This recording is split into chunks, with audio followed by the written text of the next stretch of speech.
خير كلام سبائك للبخاري مخلدة على الأيام. إن الحمد لله نحمده ونستعينه ونستغفره ونعوذ بالله من شرور أنفسنا ومن سيئات أعمالنا. من يهده الله فلا مضل له ومن يضلل فلا هادي له. أشهد أن لا إله إلا الله وأشهد أن محمدا عبده ورسوله. اللهم علمنا ما ينفعنا وانفعنا بما علمتنا وارزقنا علما يقربنا إليك يا أرحم الراحمين. اللهم فقهنا في الدين وعلمنا التأويل واهدنا صراطك المستقيم. اللهم إنا نعوذ بك من علم لا ينفع من قلب لا يخشع نفس لا تشبع ومن دعوة لا يسمع. Amma ba'd, Alhamdulillah kita diberi kesempatan oleh Allah Azza wa Jalla untuk kita sambung perbahasan kita dalam membicarakan hadis-hadis berkaitan puasa daripada kitab Umdatul Ahkam, yang mana kita berhenti pada hadis 188. Okey. Boleh patah balik sikit ke hadis 187, sebab 187 dengan 188 ni ada kaitan rapat lah. Jadi okay, boleh baca, tafadhal. Ada siapa-siapa volunteer nak baca tak? Dia baca terus hadis 187 dan 188.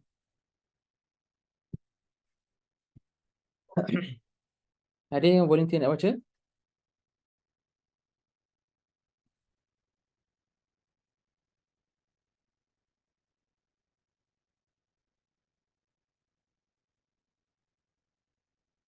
Tak ada? Saya baca ijazah. Okey. Okay, tafadhal. Bismillahirrahmanirrahim. Alhamdulillahirabbil alamin wa afdaluha wa tamu taslim ala nabi amin wa ala alihi wa sahbihi ajma'in.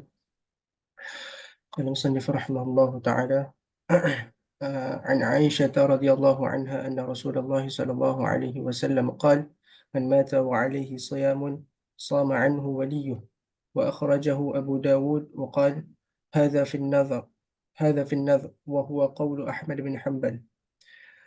عن عبد الله بن عباس رضي الله عنهما قال جاء رجل إلى النبي صلى الله عليه وسلم فقال يا رسول الله إن أمتي ماتت وعليها صوم شهر فأقضيه عنها فقال لو كان على أمك دين أكنت قاضيه عنها قال نعم قال فدين الله أحق أن يقضى.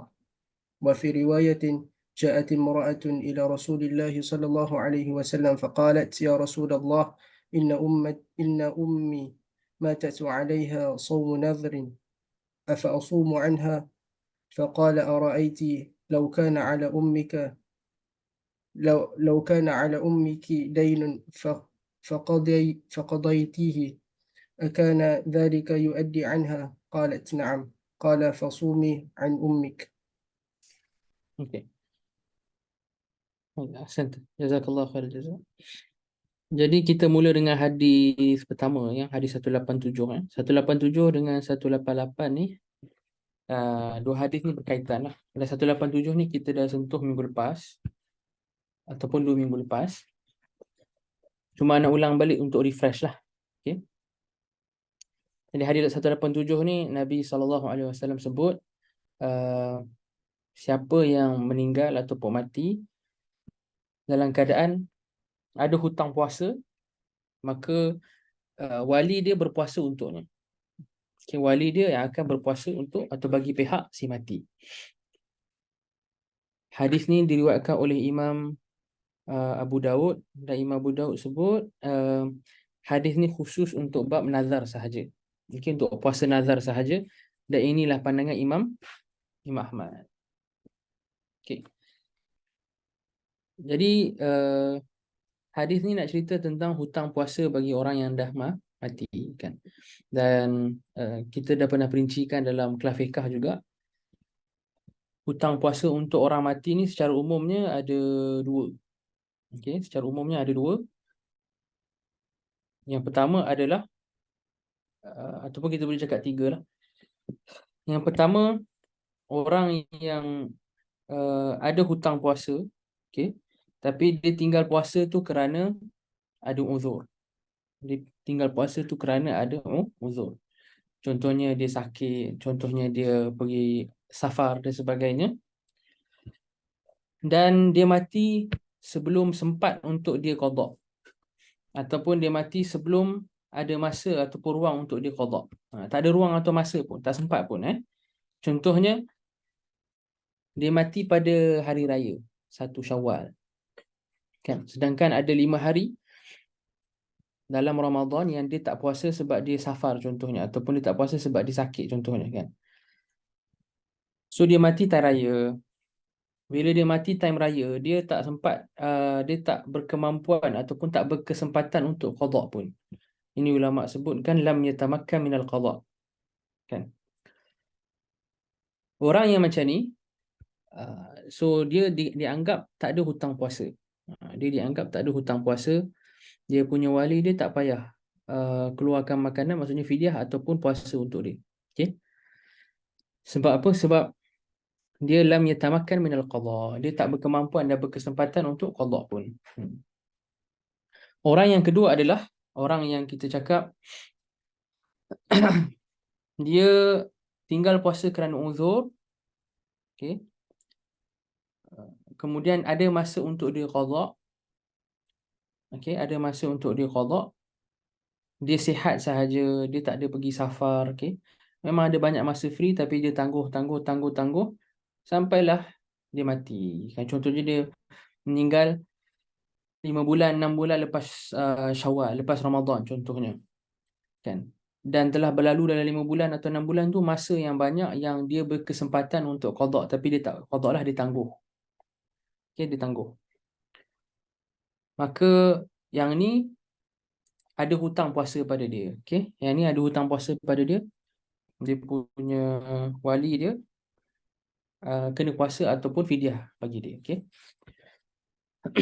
Yang ketiga adalah orang yang dia tinggal puasa tanpa uzur. Tanpa uzur, okey.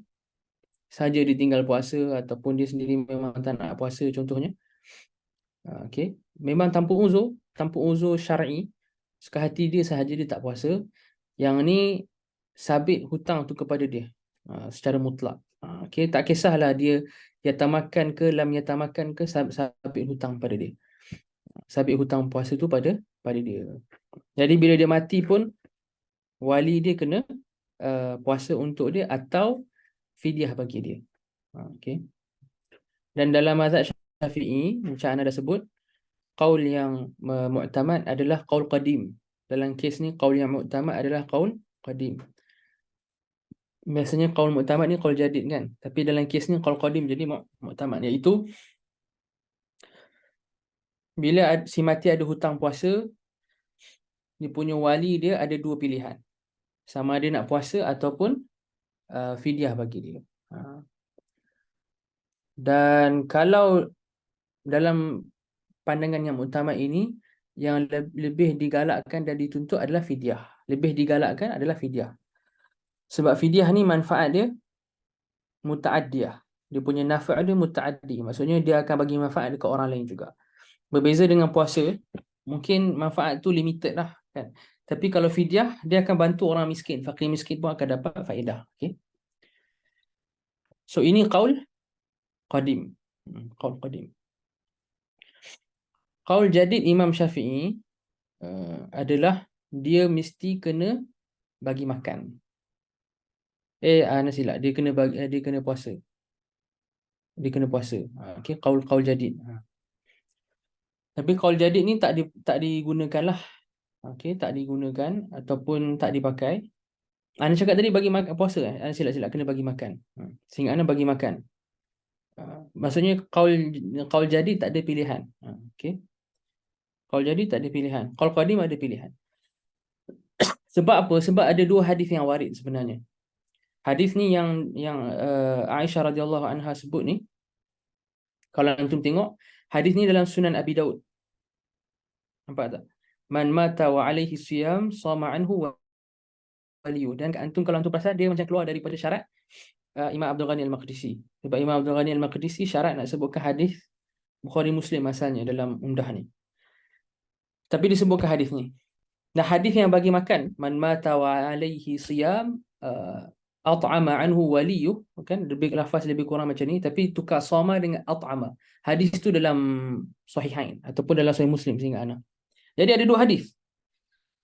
So ulama mazhab kita yang memuktamadkan qaul qadim ni cakap dua-dua hadis ni sahih. Yang riwayat Abu Daud sahih, riwayat Imam Muslim sahih.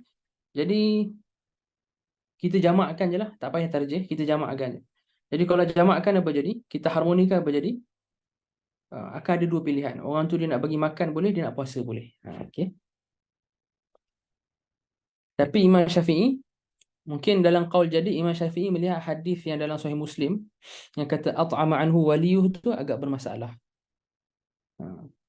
Jadi Imam Syafi'i dalam qaul jadi pegang wajib puasa. Ana silap lagi, wajib puasa sahaja. Pilihan dia wajib puasa je. Okay. Tu qaul jadi lah, tapi tu bukan muktamad. Kan? Dan ada sebut dekat antum ada bait daripada Al-Allamah Al-Kurdi, Muhammad bin Sulaiman Al-Kurdi, sebutkan dalam Al-Fawaid Al-Madaniyah kan. Yang mana Imam Al-Kurdi ada senaraikan masalah dalam mazhab kita yang difatwakan ikut qaul qadim. Ada beberapa puluh masalah. Masailul fatwa biqaulil aqdami hiya lil imam Syafi'i al-a'zami. Kan. Antaranya wa yasihu an maitin siyamu walihi. Wa yajuzu syartu tahallulil muhrimi. So antaranya dia kata wa yasihu an maitin siyamu walihi. Okay. Dan kita dah bahas dah wali dekat sini maksudnya siapa-siapa sahaja kerabat dia. Sama dia tu ahli waris atau bukan ahli waris, kan? Jadi dia merangkumi ahli waris, waris secara waris secara asabah atau ta'sib, dan juga zawil arham. Orang yang patutnya dia tak dapat waris pun dia boleh puasakan. Okey, zawil arham ni contoh khalah, makcik belah mak, ataupun bintu al-binti, anak perempuan kepada anak perempuan ni, cucu perempuan. Tapi cucu perempuan daripada anak perempuan. Itu pun boleh jadi juga. Okay, so wali kat sini orang yang zu qarabah, qarib lah, yang ada kerabat. Kalau ajnabi, maksudnya orang yang tak ada hubungan kekeluargaan, nak puasa ataupun nak fidyah untuk si mati, boleh tak? Jawapan dia boleh. Okay? Boleh. Ajnabi dekat sini, okay, antum kena faham, ajnabi dalam kitab fiqh ada banyak maksud. Hampir setiap permasalahan maksud ajnabi lain. Okey. Ada sehingga 7 atau 8 maksud ajnabi yang berbeza-beza. Kan? Dalam kes ni ajnabi maksudnya yang tak ada hubungan kekeluargaan. Okey. Boleh tak nak puasa? Contoh dia ada kawan. Kawan dia kata saya nak tolong puasa untuk kawan saya lah, hutang puasa dia. Jawapan dia boleh, tapi dia kena dapat keizinan daripada dia punya wali ni lah, dia punya kerabat dia. Kalau dapat keizinan dia boleh.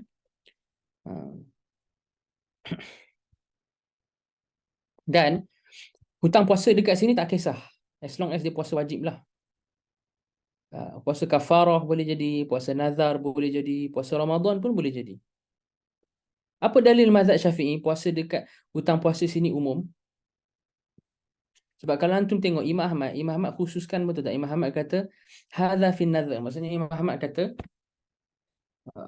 wali, bukan wali, maksudnya wali dekat sini maksudnya orang yang ada kerabat ni kan. Kerabat ni dia boleh puasakan untuk si mati, okay, hutang si mati tu, jika hutang puasa dia tu puasa nazar. Hadza fi nazar, nampak tak?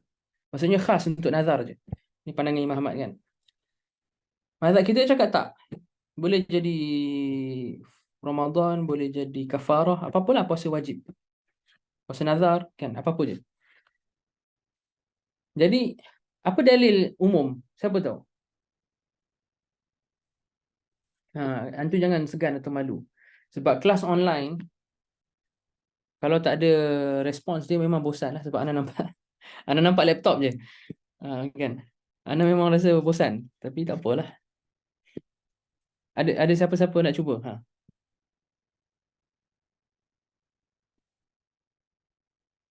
Apa dalil umum mazhab kita pakai untuk kata puasa sini tak kisah mana-mana puasa wajib.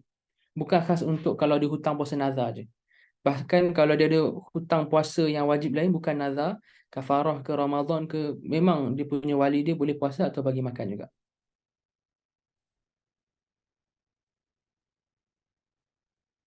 Ada? Tak ada nak cuba? Tak ada Okey. Jawapan dia sebab perkataan siyam. Siyam ni nakirah. Man mata wa alaihi siyam ni nakirah. Dan dia nakirah pada siyak syarat. Betul tak? So kita boleh cakap man ni syartiyah. Man mata wa alaihi siyam sama anhu waliyuh. Jawab syarat dia sama. Sama anhu waliyuh. Okey. Man alaihi siyam sama anhu waliyuh. Man mata wa alaihi siyam sama anhu waliyuh. So dia siyak dia syarat. Man ni syartiyah. Bila siyak dia nakirah fi siyaq syarat. Ulama usul kata apa? Tufidu al-umum.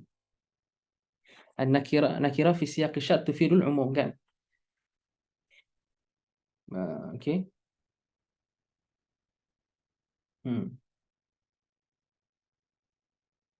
Ada baik dalam Kaukab Besar Imam Suyuti sebut. Tapi dia punya maudhi istishhad dia pendek je. Okey, fi nafi dhu tankirin al-umuma wad'an wa qala al-Hanafi luzuma. Nassan ma'al bina'i aw min yu'ti wa fi siwahu zahirun wasyarti. Dia sebut wasyarti. Sependek tu je. Sebenarnya dia nak kata wasyart. Dhu tankir maksudnya nakirah pada siyak asyart. Tapi pendek wasyarti tu je. Okay, ada dalam Kaukab Besar Imam Suyuti. Yang nakirah fi siyaq syarat. Okey. Jadi sekarang ni kalau anda tanya antum, di antara pandangan kita dengan pandangan Imam Ahmad, pandangan kita mendakwa umum sebab siam ni fi siyaq syarat. Pandangan Imam Ahmad mendakwa khusus. Okey, iaitu fi nazar, kan. Di antara pandangan kita dengan pandangan Imam Ahmad, mana yang al-asl? Dalam usul fiqh, al-asl ni al-umum ke al-khusus? Al-asl ni am ke khas? Umum. Kan. So asalnya umum lah, betul tak? Sehinggalah ternyata dan terbukti ada dalil yang mengkhususkan yang umum. Jadi menang dekat siapa? Menang dekat kita kan. Macam menang dekat kita, tapi antum jangan confident sangatlah kan. Imam Ahmad ni kalau dia hidup dia hentam kita balik dia tank kita balik. Ni kita sebab Imam Ahmad tak ada, kita boleh shock. Kita cakap dengan menggunakan kaedah usul dan dalil nampaknya pandangan kita lagi kuat daripada Imam Ahmad. Memanglah dia tak ada. Betul tak? Anda pernah cerita kat antum kan pasal Sahibul Alfiyah. Imam Ibn Malik kan dia sebut dalam bait dia tu, awal-awal Alfiyah Ibn Malik dia.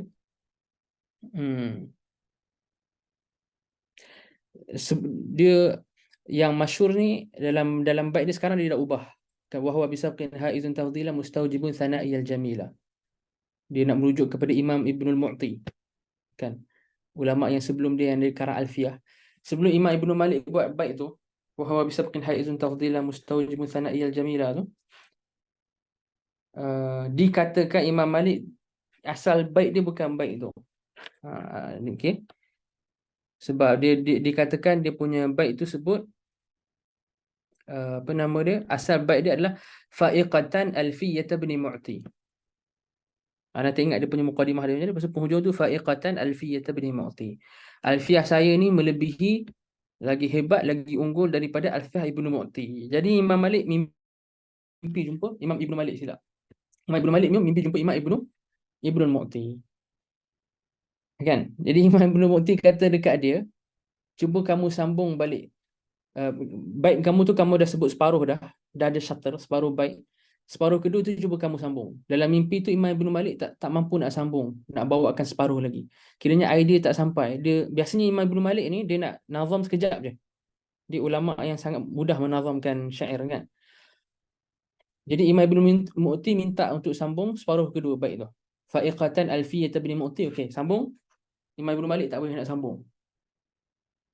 Jadi Imam Ibn Mu'ti sambungkan untuk Imam Ibn Malik dalam mimpi. Imam Ibn Mu'ti kata apa? Wal hayyu qad yaghlibu alfa maiti. Orang yang hidup, dia memanglah boleh menang lawan 1,000 orang yang dah mati. Maksudnya kita, kalau ada ulama yang dah meninggal, okay, rahimahumullah, kita memanglah kita boleh rasa kita menang lawan orang. Kita rasa kita punya hujah lagi kuat, kita punya dalil lagi kuat. Sebab kita syok sendiri. Waktu Imam Ibn Mu'ti kata, wal hayyu qad yaghlibu alfa maiti. Orang hidup memang dia boleh claim macam-macam. Okay. Jadi ini anda cakap secara zahirnya nampak macam dalil mazhab kita lagi kuat lah kan. Tapi kalau Imam Ahmad ada, mungkin berbeza keadaan dia kan, rahimahumullah. Okay. Itu 187. 188 hadis daripada Ibnu Abbas radhiyallahu anhu. Ibnu Abbas kata datang seorang lelaki. Ja'a rajulun. Yang ni dalam ilmu hadis kita panggil apa? Ja'a rajulun. Ja'a rajulun ila Nabi sallallahu alaihi wasallam faqala ya Rasulullah. Dalam ilmu hadis ni apa ni? Ja'a rajulun ni. Mubham. Mubham. Okey, kita panggil mubham. Mubham dalam matan kan, mubhamur ruwat. Okey. So ja'a rajulun ila Nabi sallallahu alaihi wasallam faqala ya Rasulullah inna ummi matat wa 'alaiha shaumu syahrin. Afa aqdhihi anha. Datang seorang lelaki jumpa Rasulullah SAW. Dia kata, wahai Rasulullah, sesungguhnya ibu saya telah meninggal. Dan ada hutang puasa sebulan dia. Dia ada hutang puasa sebulan. Okey. Afa aqdhihi anha. Adakah saya boleh qadakkan puasa untuk ibu saya ni? Nabi SAW kata, lau kana ala ummiki dainun akunta qadhiyahu anha. Kalaulah ibu kamu tu ada hutang, kamu nak tak langsaikan dan selesaikan hutang tu bagi pihak ibu kamu? Lelaki tu jawab na'am. Maka Nabi SAW jawab balik, fadainullahi ahaqqu an yuqda. Hutang Allah itu lebih patut untuk dilangsaikan, diselesaikan. Okey. Kemudian kita tengok riwayat bawah tu lah nanti kan. Cuma kita nak tadabbur riwayat atas ni.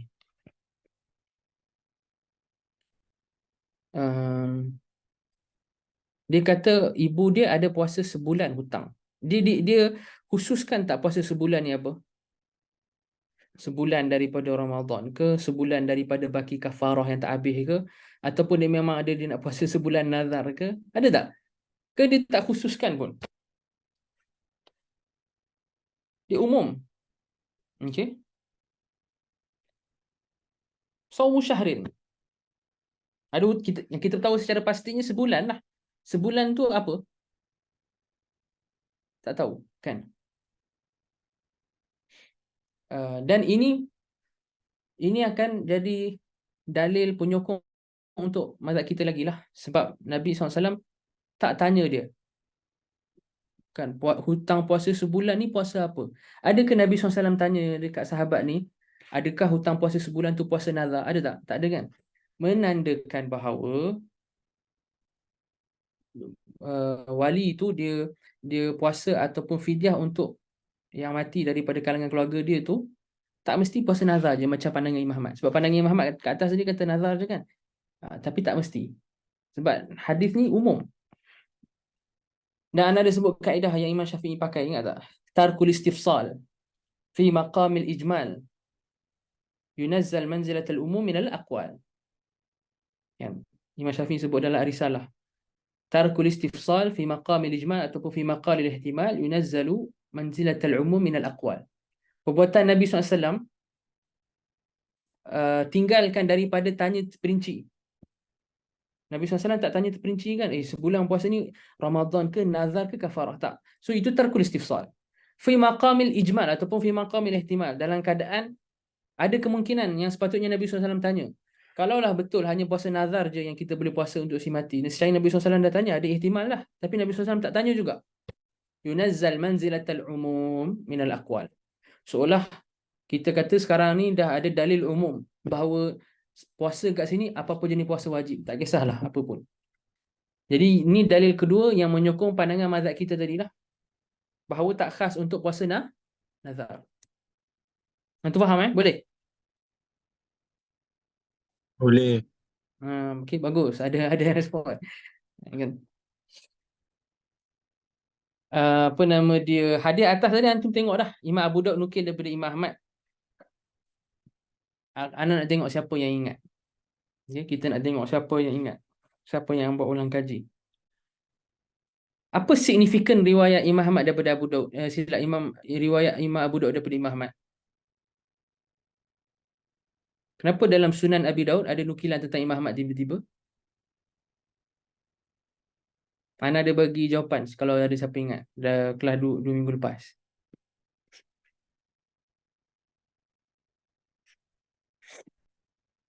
Ha, apa kaitan di antara Imam Abu Daud dengan Imam Ahmad?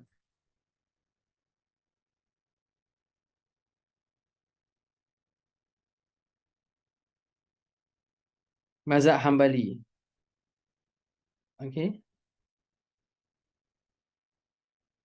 Apa tu maksudnya?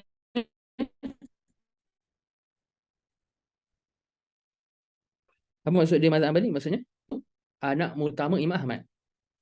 Okey, Imam Abu Daud anak murid utama Imam Ahmad. Imam Abu Daud ni antara ruwat.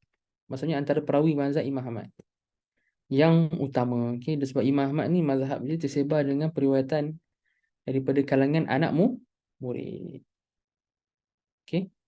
Sebab Imam Ahmad dia tak karang kitab dalam fiqh. Jadi mazhab dia berkembang dengan periwayatan anak-anak murid dia. Sebab dia tak karang kitab khusus dalam fiqh, betul tak? Okey, sebab Imam Ahmad tak karang kitab khusus dalam fiqh, maka mazhab dia berkembang dengan periwayatan anak-anak murid dia. Jadi antara anak murid utama dia Imam Abu Daud rahimahullah. Okey. Dalam riwayat lain, turun sikit. Wa fi riwayatin ja'at imra'atun ila Rasulillah sallallahu alaihi wasallam faqalat ya Rasulullah inna ummi matat wa 'alaiha shaum nadhrin. Hadis ni dia dah mention khusus shaum nadhr, betul tak? Afa asumu anha. Okay, nampak tak beza hadis ni dengan hadis pertama kan? Yang ni disebut shaum nadhr. Di atas tadi shaum syahr. Afa asumu anha. Adakah saya boleh puasa bagi pihak ibu saya ni? Nabi SAW kata, Ara'aiti, apa pandangan kamu? Lau kana ala ummiki dainun faqadaitihi. Ataupun faqadaitihi. Apa pandangan kamu kalau ibu kamu ada hutang, kamu langsaikan dan selesaikan hutang itu? Akana dzalika yu'addi anha? Adakah perbuatan kamu melangsaikan hutang tu bagi manfaat kepada ibu kamu? Menggugurkan hutang tu daripada dia? Wanita tu cakap, na'am. Yalah. Bila dah langsaikan, gugurlah. Okay. Lalu Nabi SAW kata, fasumi an ummik. Kalau macam tu, puasalah bagi ibu. Okay. Pertama, di kalangan ulama hadis ada khilaf. Riwayat ni dengan riwayat atas sama ke tak?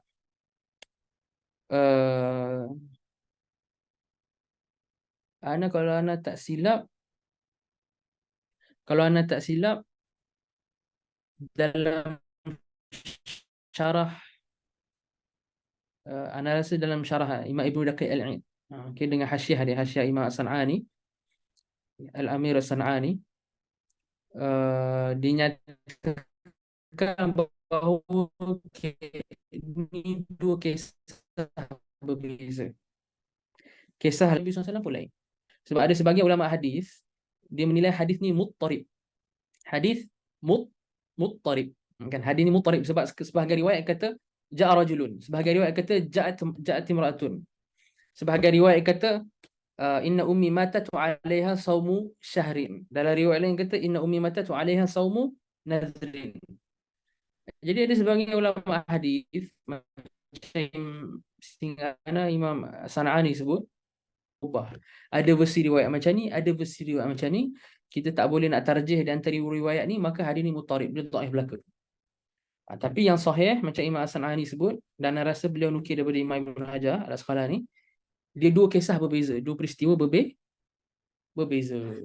Qissatan mukhtalifatan, dua kisah berbeza. Okay. Yang mana konten kisah tu sama je lah macam hadis kat atas. Cuma apa yang beza kat hadis ni? Yang bezanya atas tadi saumu syahrin, yang ni saumu nadhrin. Okey, anak nak tanya antum. So, riwayat yang bawah ni yang tentang kisah perempuan ditanya, ini menyokong, seolah menyokong pandangan mazhab siapa? Mazhab Syafi'i ke mazhab Imam Ahmad?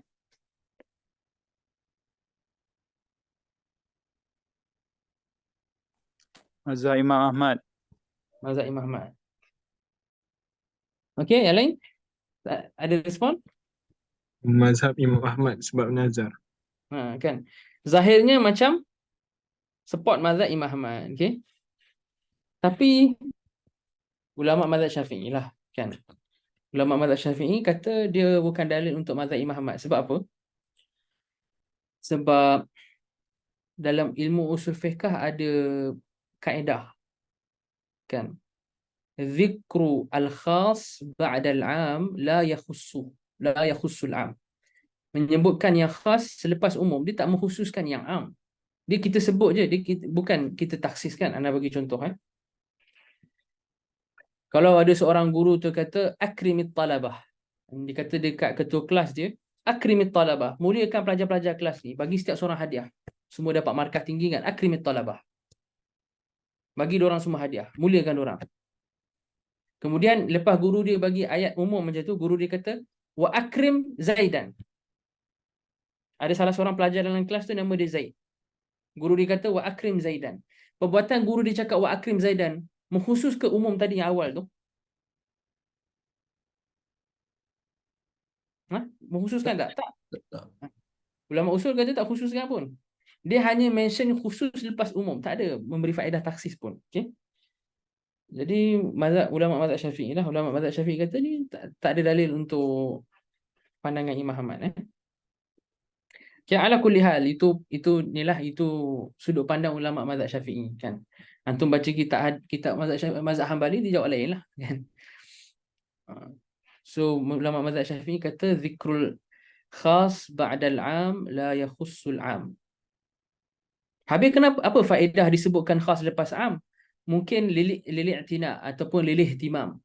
Mungkin guru tu nak bagi emphasis, nak bagi penegasan, kena bagi hadiah kat dia ni, kena pastikan dapat kat dia ni ke, kan.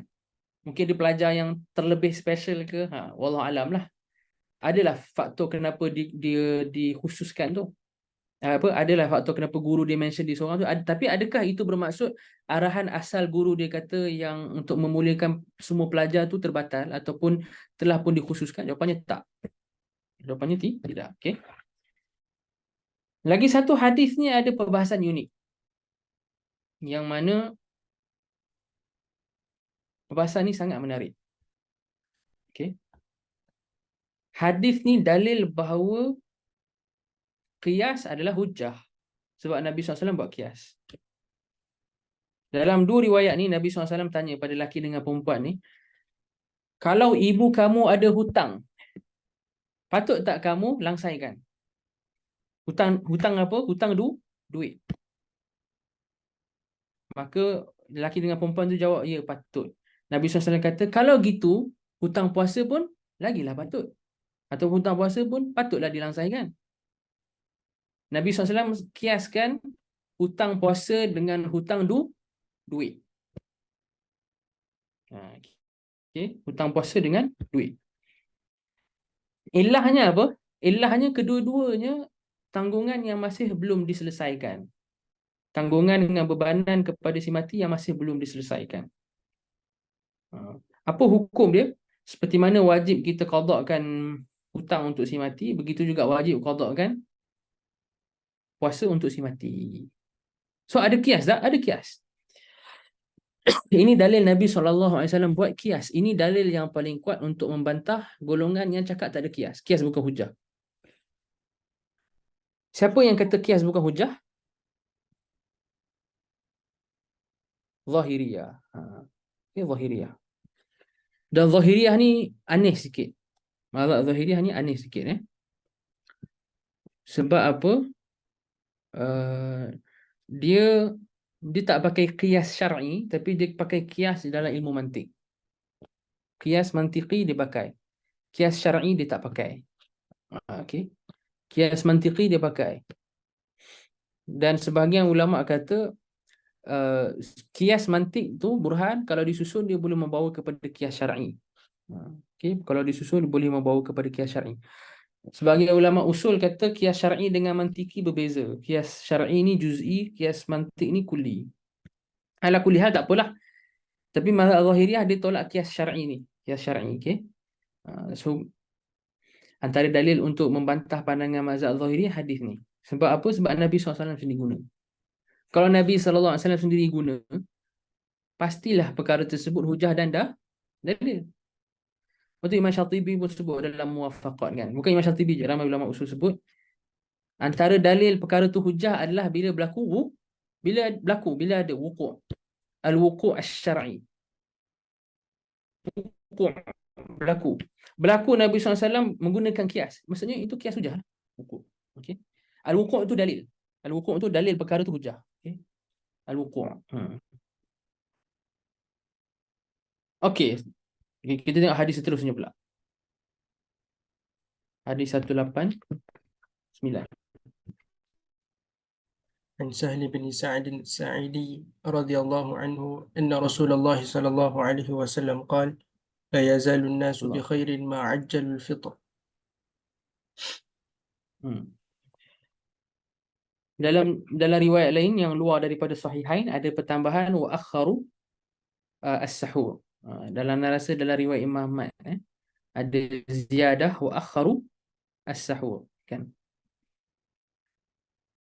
Daripada Sahal bin Sa'ad As-Sa'idi radhiyallahu anhu bahwasanya Rasulullah sallallahu alaihi wasallam bersabda, manusia itu sentiasa berada di dalam kebaikan. Okey. Selagi mana mereka mendahulukan mereka mempercepatkan berbuka. Okey, mempercepatkan berbuka. Dan yang ni kita dah sebut, mempercepatkan berbuka ini sunat bila kita dah yakin atau kita dah ada ghalabatul dhann. Kalau kita syak ataupun kita tak ada ghalabatul dhann, kita ada waham, dhann yang marjuh, tak disunatkan untuk bersegera. Tak disunatkan. Bahkan tak boleh. Tak boleh untuk kita bersegera, haram kan. Kita tak boleh hujum. Hujum ni maksudnya rempuh. Kita main rempuh je berbuka. Kita tak tahu dah masuk waktu ke belum maghrib, kita syak ataupun kita dhann marjuh, kita main rempuh je. Okey, tak boleh. Bahkan kena ada yakin atau ghalabatu adh-dhann. Kena ada yakin atau ghalabatu dhann. Barulah disunatkan untuk bersegera.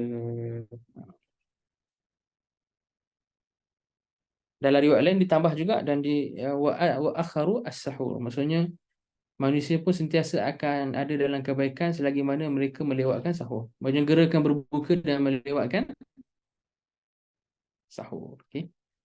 Okey, baca hadis 190. عن عمر بن الخطاب رضي الله عنه قال قال رسول الله صلى الله عليه وسلم إذا أقبل الليل من ها هنا وأدبر النهار من ها هنا فقد أفطر الصائم.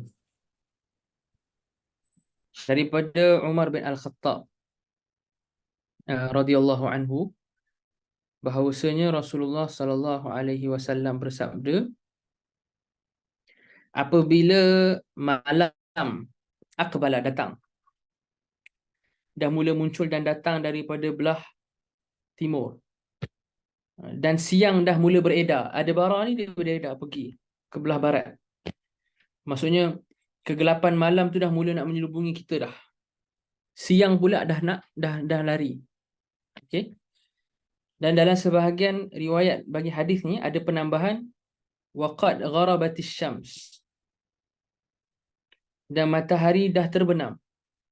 Okey, dan matahari dah terbenam. Faqad aftara as-shaim. Faqad aftara as-shaim. Apabila malam dah datang dari belah timur, dah mula menjelubungi, siang, maksudnya cahaya siang tu dah mula beredar. Okey.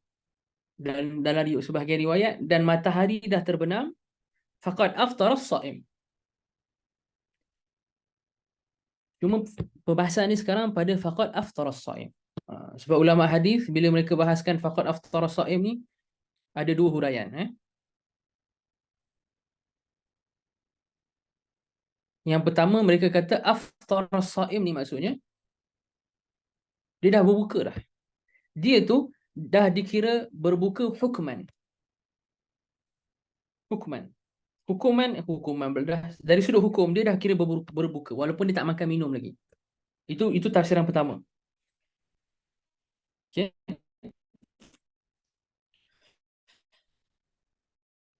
Faqad aftara shaim tu maksudnya walaupun pandangan kedua kata tak, dia tak dikira berbuka lagi, bahkan dia dah masuk waktu yang boleh untuk dia berbuka. Aftara dengan maksud dakhala. Boleh. Sebab wazan af'ala, antara makna wazan af'ala di kalangan orang Arab adalah digunakan untuk syuru'. Af'ala ni antara maksud wazan ni syuru'. Apa contoh ulama bagi? Contohnya ahrama. Apa maksud ahrama? Dia dah dukhulul ihram. Dia dah syara'a fil ihram. Dia dah mula masuk ihram. Antaranya ulama bagi contoh lain anjada. Apa maksud anjada? Orang tu dah mula masuk kawasan Najd. Najd. Kawasan tanah tinggi Saudi. Okey. Anjada dia dah mula masuk kawasan Najd. Ahrama dia dah mula masuk ihram. Jadi aftara dia dah masuk waktu yang boleh untuk diiftar, tapi dia tak kira dah buka lagi. Dia dah masuk waktu boleh untuk diiftar. Okey. Ini disebutkan oleh Imam Al-Aqfasi. Al-Aqfasi ya, dalam syarah dia kepada Umdatul Ahkam, Ibnul Imad. Ibnul Imad Al-Aqfasi. Ada kesan ke? Ada kesan ke khilaf ni? Ada kesan lah. Ada kesan. Kalau seorang suami tu dia talak isteri dia dengan iftar, kan? Jika saya dah iftar, ni ada seorang suami ni dia bagi kata kat isteri dia, seorang suami tu dia bagi kata kat isteri dia, jika saya telah iftar kamu tertalak. Jadi kalau ikut pandangan yang kata faqad aftara dengan maksud dia tu dah dikira telah pun iftar hukuman, maka masuk waktu tu je dia isteri dia tertalak. Bagi pandangan yang kedua, maksudnya dia selagi dia tak makan atau minum, okay, dia tak tertalak lagi isteri dia. Sebab masuk aftara tu maksudnya dia telah syara'a ataupun dakhala fi waqti al-iftar. Telah masuk pada waktu yang boleh untuk diiftar, okey.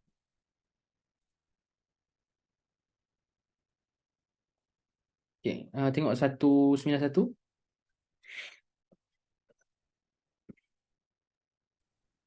الله عليكم عن عبد الله بن عمر رضي الله عنهما قال نهى رسول الله صلى الله عليه وسلم عن الوصال قالوا إنك تواصل قال إني لست مثلكم إني أطعم وأسقى ورواه أبو هريرة وعائشة وأنس بن مالك رضي الله عنهم ولمسلم عن أبي سعيد الخدري رضي الله عنه فأيكم أراد أن يواصل فليواصل إلى السحر. Daripada Ibnu Umar radhiyallahu anhuma bahwasanya Nabi SAW melarang daripada puasa wisal. Puasa wisal ni maksudnya dia sambung puasa 2 hari lah tanpa dia kita cakap dia selitkan makan. Maksudnya dia menggabungkan puasa 2 hari terus. Dekat tengah-tengah dia tak ada makan atau minum. Contohnya dia dah puasa dah hari ni sampailah maghrib. Okey. Maghrib dia tak makan dengan minum. Sampailah sahur. Sahur pun dia tak makan dengan minum, and then dia terus puasa untuk esok harinya. And then dia terus puasa untuk esok harinya. Okey. So dia puasa 2 hari.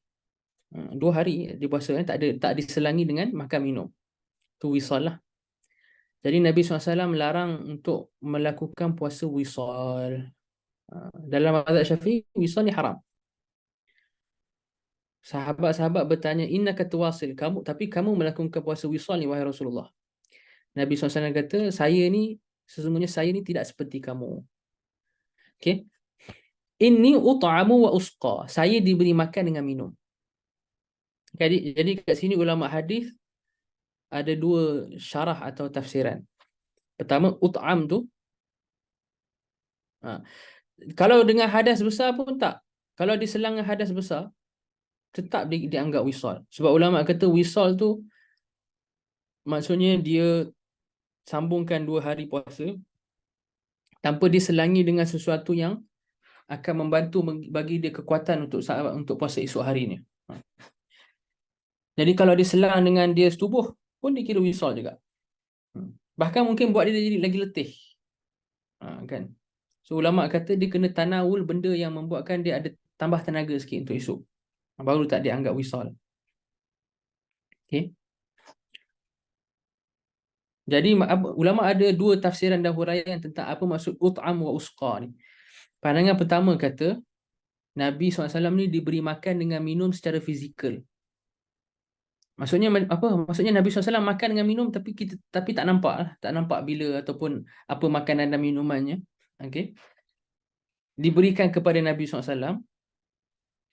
Pandangan ulama yang kedua ataupun huraian kedua, ut'am wa usqa ni maksudnya Nabi SAW diberi kekuatan macam orang makan dan macam orang minum. Tapi hakikatnya Nabi SAW tak makan dengan minum. Okey. Maksud ut'am wa usqa, pandangan kedua ni kata, dan pandangan kedua ni pandangan jumhur ulama. Jumhur ulama yang mensyarahkan hadis ni, mereka kata ut'am wa usqa ni maksudnya Nabi SAW diberikan kekuatan macam orang makan dengan minum. Dari ibadah Nabi SAW. Dengan ibadah yang Nabi SAW lakukan, dia bagi Nabi SAW kekuatan dan tenaga macam orang diberi makan dengan minum. Okay, so dia makan dengan minum tu maknawi. Okay. Dan antum pun sedia maklum, wisal ni antara khususiat Nabi, khasais Nabi SAW. Macam Imam Iraqi sebut dalam Alfiyah dia dalam sirah, waqad abaha rabbuhul wisala lahu wa fi sa'atinil qitala.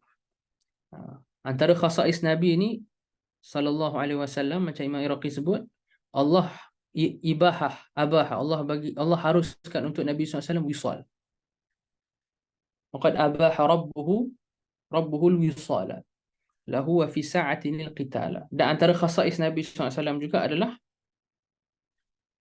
tanah haram Mekah ni asalnya tak boleh perang dalam dia, tapi ketika Fatu Mekah ada tempoh boleh berlaku perang dalam dia sekejap. Nah, itu khususiat Nabi SAW juga. Wa fi sa'atinil qitala. Okay. So wisal ni khasais dengan khususiat Nabi SAW. Khasais Nabi SAW. Okay.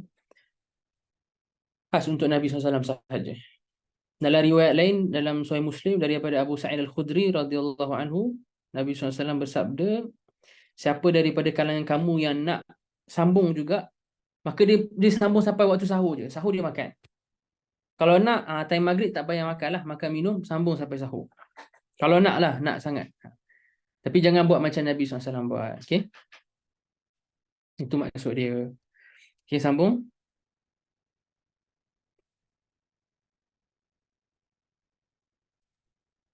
قال رحمه الله باب أفضل الصيام وغيره عن عبد الله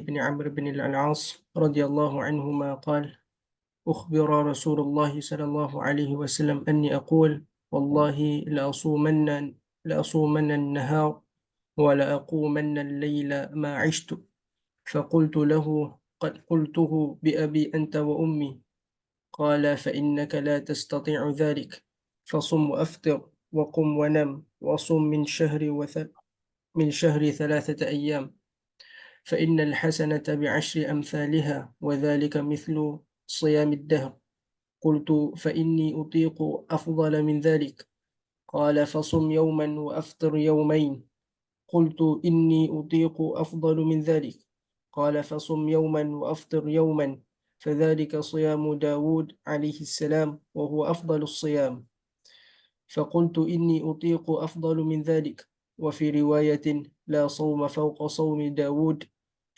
شطر الدهر صم يوما وأفطر يوما. Okay.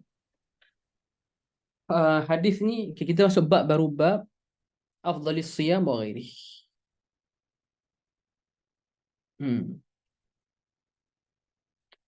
Sebaik-baik puasa dan sebaik-baik selain daripada puasa. Maksudnya sebaik-baik solat, sebab disebutkan juga tentang qiyam dalam hadis ni dan hadis yang akan datang. Jadi nak cerita tentang sebaik-baik puasa dan sebaik-baik amalan, macam apa sebaik-baik solat contohnya, kan? Apa dia? Macam mana? So dalam hadis pertama ni, hadis 192,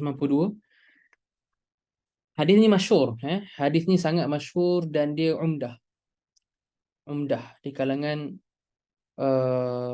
ulama tasawuf dengan suluk.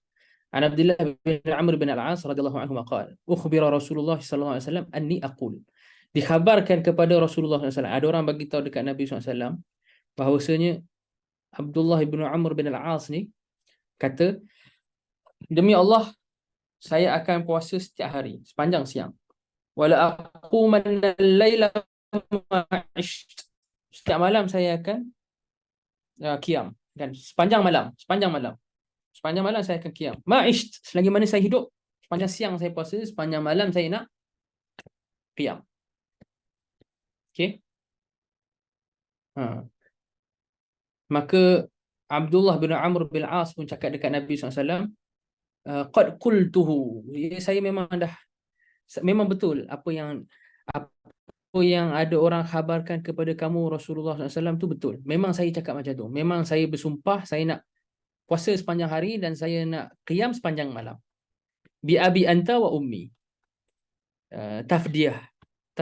Maksudnya ini uslub orang Arab. Kan? Bi abi anta wa ummi fidaka abi wa ummi, kan dia uslub orang Arab. Kalau kita nak terjemah dia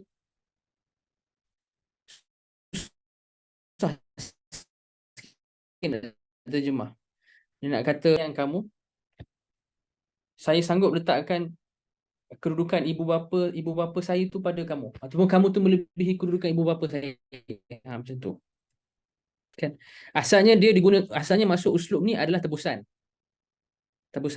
Tafdiyah ni atau fidah ni maksudnya tebusan, kan? Maksudnya bila nak tebus tu, orang kena tukar dengan orang, betul tak? Jadi bila sahabat tu sayang sangat Nabi SAW, sanggup dia nak kata saya sanggup tebuskan ibu atau ayah saya dengan kamu, wahai Rasulullah. Okay, sallallahu alaihi wasallam. Tafdiyah, okay? Dan tafdiyah ni dalam mazhab Syafi'i hukum dia harus, boleh. Untuk orang yang Imam Nawawi sebut dalam Majmu' dan juga Imam Khatib Syarbini sebut dalam Mughnil Muhtaj, kalau kita jumpa orang soleh ataupun kita jumpa orang alim, okey, tafadhal, kalau nak keluar dulu tak apa. Okey, tafadhal. Kita jumpa orang soleh, kita jumpa orang alim, kita boleh guna usul tafdiyah ni. Dalam mazhab kita boleh, tak ada masalah. So sahabat Nabi SAW ni kata bi abi anta wa ummi, kan? Lalu Nabi SAW kata fa innaka la tastati'u dhalik. Kamu tak mampu untuk qiyam sepanjang malam dan puasa sepanjang siang. Kamu buat macam tu setiap hari, tak mampu. Fasum wa aftir. Kamu puasa tapi bagilah ada hari yang kamu tak puasa. Wa qum wa nam. Qiyam dan ada hari yang kamu tak qiyam, ataupun qiyam tapi janganlah sepanjang malam. Kan? Wasum minasyahri thalathata ayyam. Setiap bulan kamu puasalah 3 bulan je. 3 bulan pula. Setiap bulan kamu puasalah 3 hari. Ayyamul bid. Okey, hari-hari putih 13, 14, 15 kan. Puasalah 3 hari. Fa inal hasanata bi ashri amsalha. Satu pahala sehari puasa tu kali 10. So kalau dia puasa ayyamul bid 3 hari, sama macam dia puasa 30 hari. Kalau dia puasa ayyamul bid setiap bulan untuk setahun, maksudnya dia dah puasa berapa banyak dah? Kita tengok siapa yang dah buat kiraan dengan dia peka. Kalau dia puasa ayyamul bid setiap bulan untuk setahun, berapa banyak puasa dah dia? Sepanjang tahun. Kira sepanjang tahun lah, betul tak? Kan? Kan sebab 3 kali 10, 30. Setiap bulan dia puasa 30. Dia dah puasa setahun. Pahala dia macam pahala puasa setahun. Pahala dia macam pahala puasa setahun. Sebab tu Nabi SAW kata wadzalika. Puasa 6 pun macam sepanjang tahun juga. Tambahan lagi. Wadzalika mithlu siyamid dahr. Okey. Wadzalika mithlu siyamid dahr. Macam kamu dah puasa sepanjang tahun dah. Kan. Dan macam Ustaz Muhsin sebut, puasa 6 pun sepanjang tahun. Lepas tu sebagian ulama hadis yang syarahkan hadis puasa 6, kan, Man shama Ramadhana thumma atba'ahu bi sittin min Syawal faka'annama shama ad-dahr. Okey, atau kama qala Nabi sallallahu alaihi wasallam, hadis Sahih Muslim. Lepas tu sebagai ulama hadis syarahkan hadis tu, maksud puasa 6 tu puasa sepanjang tahun. Maksudnya seolah dipuasa sepanjang tahun. Panjang tahun tu puasa wajib. Pahala puasa wajib. Yang ni 3 hari setiap bulan ni seolah dia dah puasa sepanjang tahun, macam dia puasa sunat sepanjang tahun. Faham tak? Beza dia. Nampak tak beza dia?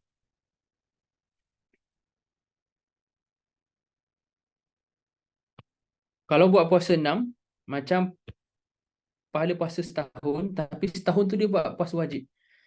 Ayyamul bid, dia macam dia puasa sepanjang tahun, ya, dia buat sepanjang tahun tu puasa sunat. Okey. Qultu fa inni utiqu afdala min dhalik. Sahabat ni kata, sesungguhnya aku mampu untuk buat lagi bagus daripada tu. Aku ni lagi gagah lagi. Semangat. Okay? Semangat nak amal. Nak beramal ibadat para sahabat. Kan? Nabi SAW kata, kalau macam tu, fasum yauman wa aftir yaumain. Puasa sehari, kemudian 2 hari tak payah puasa lah, selang. Puasa sehari, 2 hari tak puasa. Puasa sehari lagi, 2 hari tak puasa. Selang. Sahabat ni Abdullah bin Amr bin Al-As sebut, inni utiqu afdala min dhalik. Saya mampu lebih daripada tu lagi. Saya mampu lebih lagi. Saya rasa saya gagah lagi ni. Fasum yauman wa aftir yauman. Puasa sehari, esoknya tak payah puasa. Lusanya puasa balik. Selang lah, selang. Selang. Selang puasa, selang sehari. Okay? Selang puasa. Maksudnya puasa sehari and then tak puasa. Ini puasa sehari balik and then tak puasa. Macam itulah. Nabi SAW kata, fadzalika siyamu Daud alaihi salam. Itulah puasa Nabi Daud alaihi salam. Wa huwa afdalus siyam. Dan itulah sebaik-baik puasa.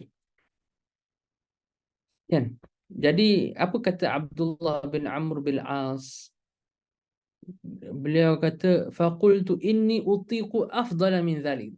Saya rasa saya gagah lagi. Saya mampu buat lebih daripada tu. Lalu apa respon Nabi sallallahu alaihi wasallam? Respon Nabi sallallahu alaihi wasallam, la sauma fawqa saumi Daud syatrud dahr. Kan? Sum yawman wa aftir yawman. La sauma fawqa saumi Daud. Tak ada puasa yang kita nak kena tafsir lah. La sauma sini apa? Nafyul kamal, nafyul wujud, nafyul sihah, kita kena tengok. Nafyul wujud sudah tentu bukan yang dimaksudkan lah. Sebab dari sudut wujud, boleh je ada orang puasa setiap hari. So Nabi SAW bukan nak nafi wujud. So sekarang antara nafyul sihah dengan nafyul kamal. Kalau ada orang puasa setiap hari, adakah puasa dia tak sah? Jawapan dia tak. Jawapan dia puasa dia sah. Maka tafsiran yang mungkin paling tepat, nafyul kamal. Maksudnya tak ada puasa yang sempurna pahala dia melebihi puasa Nabi Daud. Kan? La sauma, contohnya kamila thawabuhu.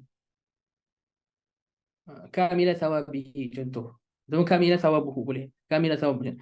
Tak ada puasa yang pahala dia sesempurna melebihi puasa Nabi Daud, contohnya. Ini tafsiran dia lah. Syatrud dahar. Puasa Nabi Daud ni, dari sudut kiraan bilangan dia, separuh tahun. Syatru ad-dahar, separuh tahun lah. Sebab bila puasa setiap hari, puasa selang, kan? Puasa selang setiap hari, maksudnya dia puasa separuh tahun. Kan? Nabi SAW kata dekat Abdullah bin Amr bin As, sum yauman wa aftir yauman. Okay? Puasa sehari, kemudian kamu besoknya tak payah puasa. And then lusa puasa balik. Okey, patah balik ke atas. Itu macam kita terjemahkanlah hadis ni. Sekarang kita nak pergi beberapa permasalahan dia. Jadi hadis ni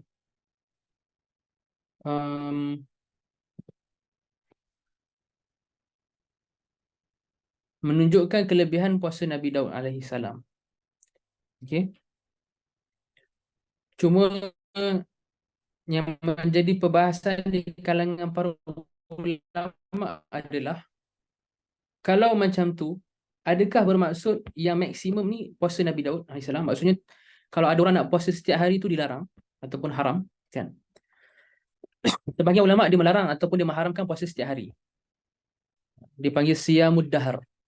Tapi mazhab Syafi'i melihat puasa setiap hari itu hukumnya harus dengan syarat. Dengan syarat. Dengan syarat puasa setiap hari itu tak memudaratkan dia. Syarat kedua, puasa setiap hari itu tak menyebabkan dia mengabaikan tanggungjawab dan tugasan dia. Mengabaikan tanggungjawab dia. Okay? Dalam mazhab Syafi'i, kalau penuhi dua syarat ni, puasa setiap hari itu tak lemah, tak memudaratkan dia dan tak menyebabkan dia terabai tanggungjawab dia bagi nafkah dekat family contohnya, tak terabai pun tanggungjawab dia, maka boleh puasa setiap hari. Sebab tu dalam kalangan para ulama, kita ada ulama yang terkenal puasa setiap hari. Mereka diberi gelaran Sa'ibud Dahar. Betul? Antaranya Al-Imam Nawawi, kan kita dah sebut Imam Nawawi. Imam Nawawi antara ulama yang Sa'ibud Dahar, setiap hari puasa. Dan antum jangan ingat Imam Nawawi tak tahu kot hadis ni kata tak boleh dah puasa setiap hari, apalah Imam Nawawi ni bercanggah dengan hadis. Tak, antum kena faham. Imam Nawawi tak tengok hadis ni sahaja. Imam Nawawi tengok hadis-hadis lain juga.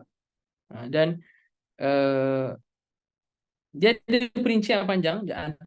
Turun sikit hadis ni. Anak tengok hadis seterusnya ada kaitan tak dengan hari ni.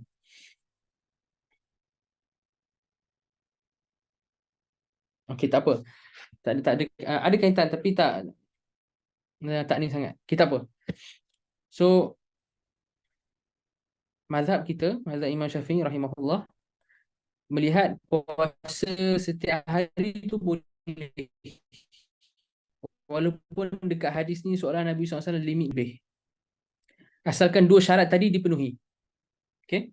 Asalkan dua syarat tadi dipenuhi, iaitu dia tak memudaratkan badan dia dan dia.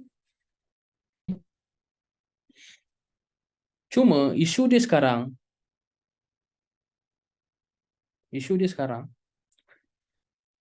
kalau Nabi SAW dah seolah macam hadkan kepada puasa Nabi Daud, boleh ke kita nak tambah lebih? Macam Imam Nawawi buat ni kan, patut ke tambah lebih? Kan? Ataupun perbuatan sebenarnya puasa setiap hari tu perbuatan yang tak patut. Sebab memandangkan Nabi SAW seolah dah letakkan limit. Limit tu iaitu puasa Nabi Daud alaihissalam. Jadi kalau tambah tu macam perbuatan yang tak patut. So dia perbuatan yang patut ke tak patut sebenarnya? Antum rasa macam mana? So Nabi SAW dah bagi limit dah ni. Okay, boleh tak? Boleh ke kita nak kata puasa lebih daripada puasa Nabi Daud tu patut? Ke tak patut?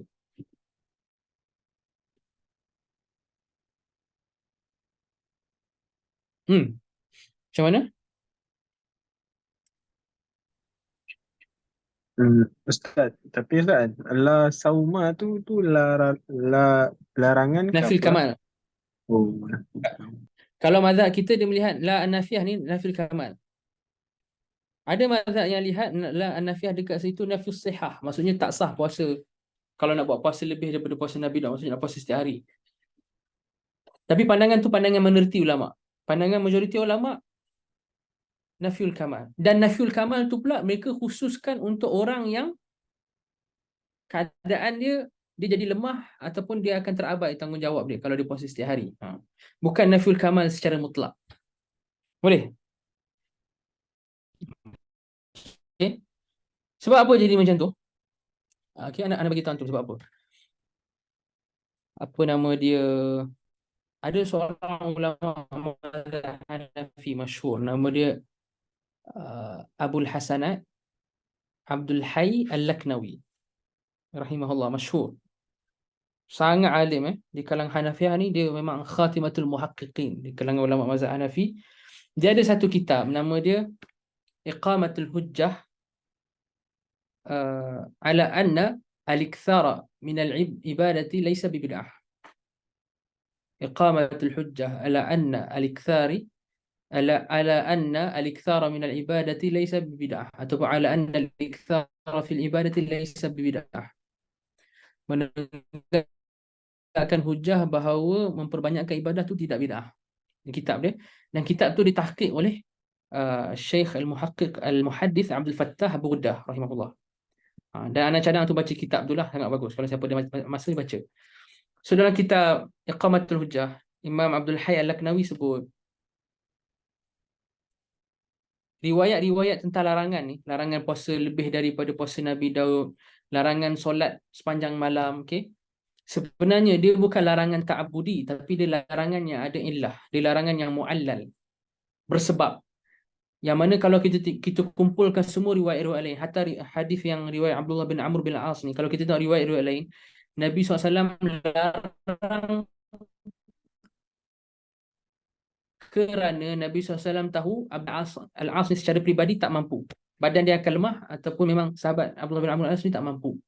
Maksudnya larangan tu berbalik kepada individu. Jadi kenapa Nabi SAW tak bagi Abdullah bin Amr bin Al-As ni puasa lebih daripada puasa Nabi Daud?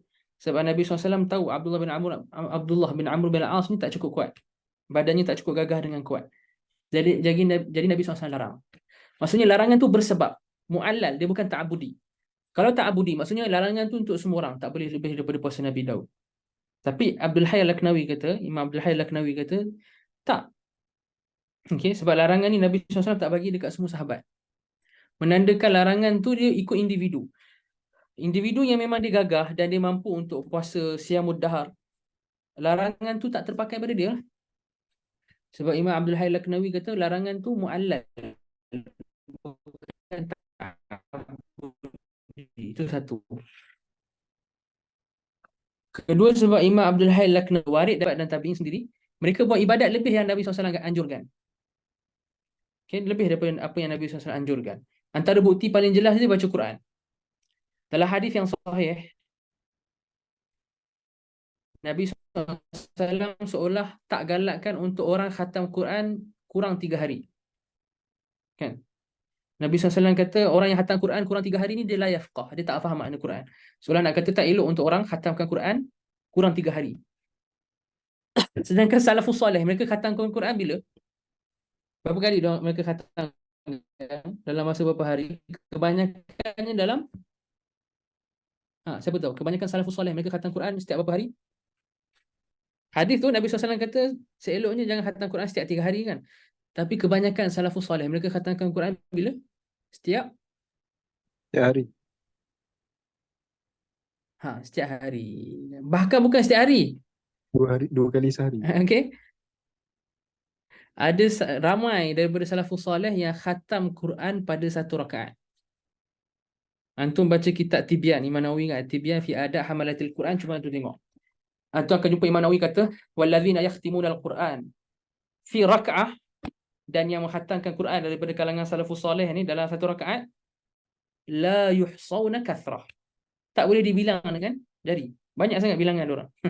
Jadi takkan salafus soleh ni tak tahu? Ni salafus soleh ni sahabat dengan tabi'in ni bukan orang kecil-kecil, ni salafus, seluruh generasi salafus soleh tu. Takkan mereka ni tak tahu Nabi SAW tak galakkan untuk khatam Quran kurang 3 hari? Mereka tahu, tapi mereka buat juga. Menandakan larangan Nabi SAW itu larangan ada illah. Tak patut khatam Quran 3 hari untuk orang yang dia mungkin tak mampu nak baca Quran banyak-banyak. Mungkin dia akan penat baca Quran banyak-banyak. Dia ni mungkin bukan faqih. Tapi kalau dia faqih dan alim, tak apa dia baca Quran, khatam Quran kurang 3 hari sebab dia faham je makna. Adapun Nabi SAW kata tak boleh baca Quran kurang 3 hari tu untuk orang tak faqih contohnya. Sebab kalau dia baca laju-laju dia tak faham. So ada ilah-ilah dia. Bila larangan tu ada ilah, kalau ada orang buat lebih dan ilah tu tak ada, tak apalah. Sebab tu sabit salafus soleh, ramai yang puasa setiap hari. Sabit salafus soleh, qiyam sepanjang malam. Sabit ramai salafus soleh khatam Quran kurang 3 hari, khatam dalam 1 rakaat pun ramai. Faham tak? Okey. Jadi antum, ana sangat nasihatkan antum untuk baca kitab tu. Apa nama kitab tu? Siapa boleh ulang? Kita nak tengok siapa peka. Iqamatil hujjah ala annal ikthari fil ibadah laisa bid'ah. Laisa bid'ah. Ala anna al-ikthara fil ibadati laisa bid'ah. Okey. Dan kitab tu Imam Abdul Hayy Al-Laknawi tulis waktu umur dia 27 tahun. 27.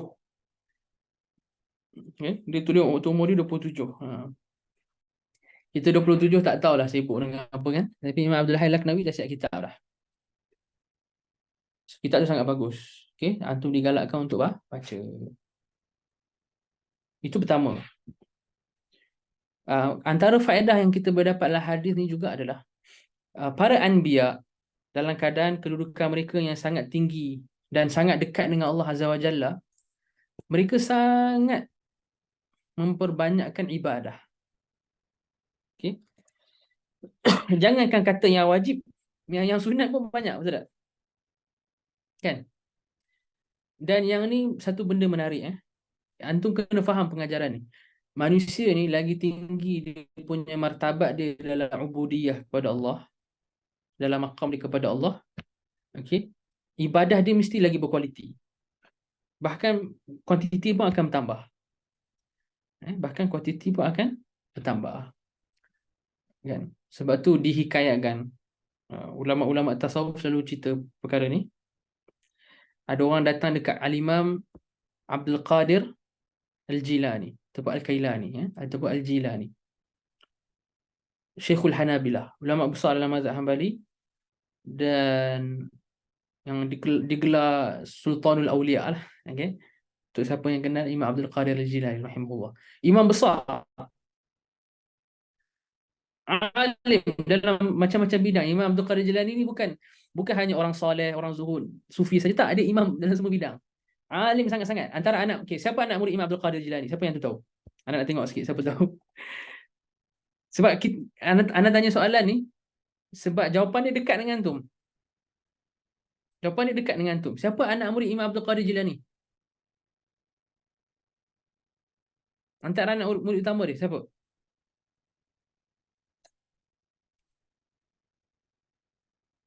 Ada tahu? Tak tahu?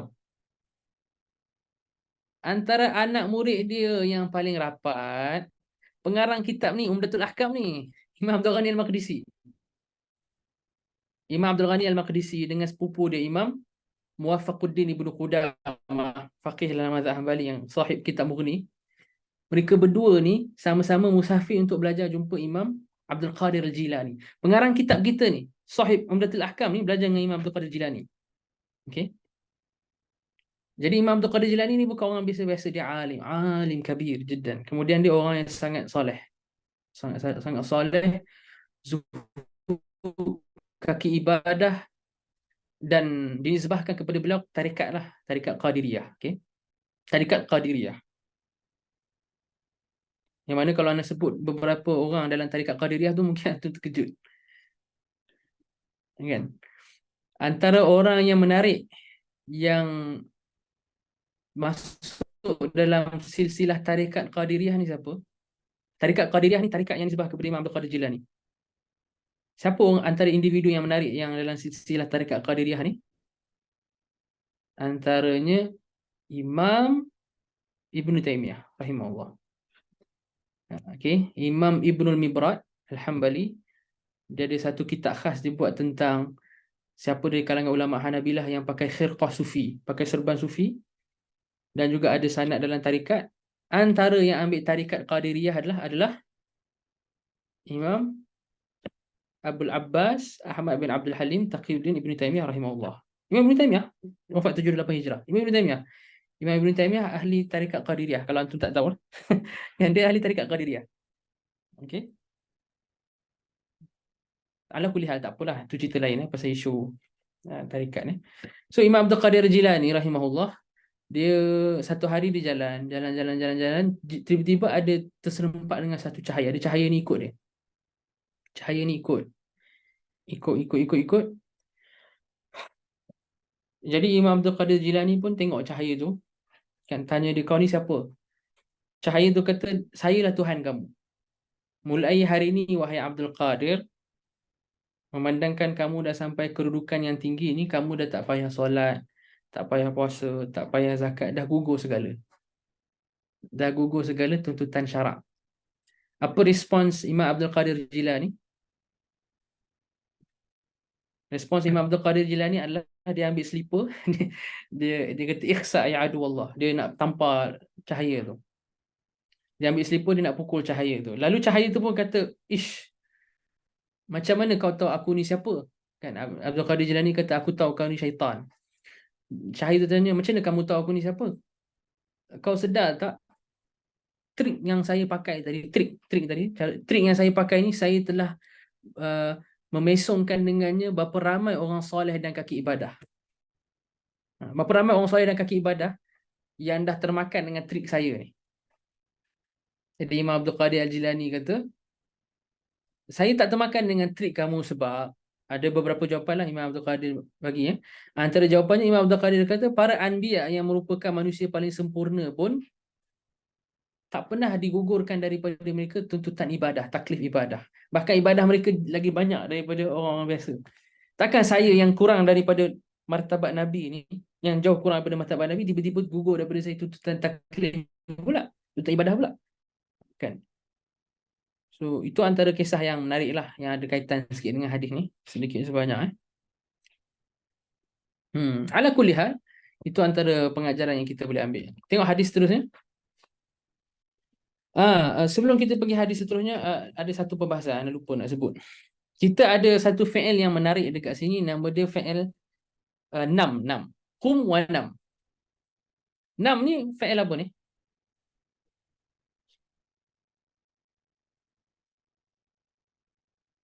Fi'il amar. Nam fi'il amar. Fi'il amar bagi nama, betul tak? Oh, Nama. Nama. Kalau saya telah tidur, madhi, kita cakap apa? Nimtu. Kenapa nimtu tak jadi nam tu?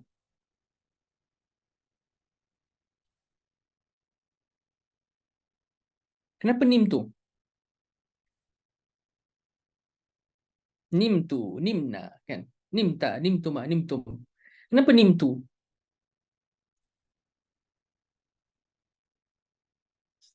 Sebab tak ada. Cantik tu. Nama ni fi'il yang sangat menarik.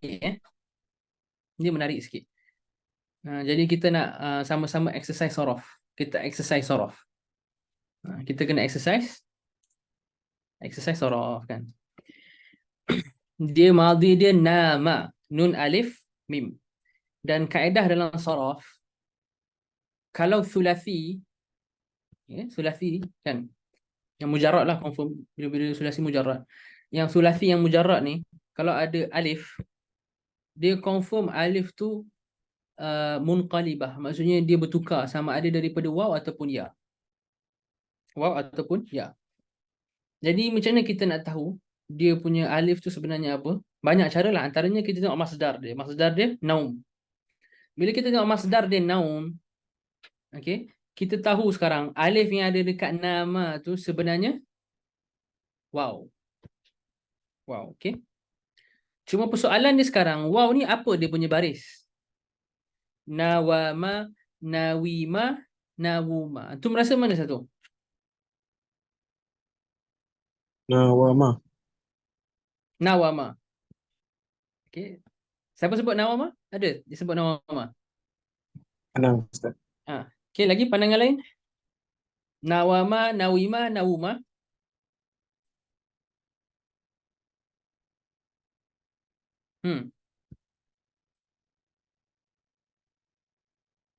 Sama dengan masing-masing. Okay. Nawama.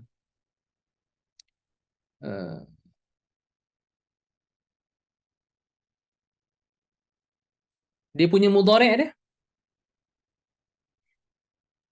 Yanamu. Yanamu. Asal dia?